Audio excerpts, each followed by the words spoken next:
के कोई ना है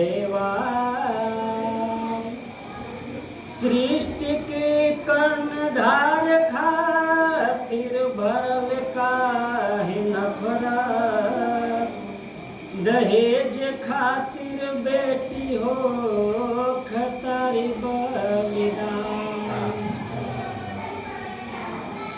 बेटी के बाप के का दशा होला एक गीत में दर्शावल गइल बा।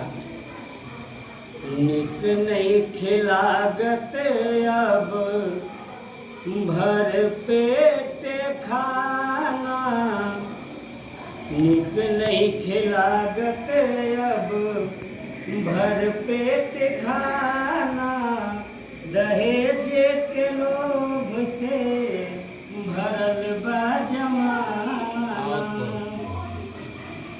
सयन भइल लइकी अब कैसे लइका खोजी, समाज बनल बा भैया दहेज के लोभी।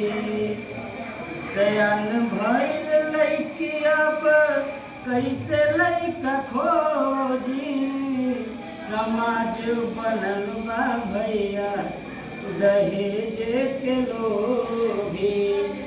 फाटल जूतायो रे फाटल जूतायो रे उनका पैजामा दहेज के लोभ से भरल बा जमाना।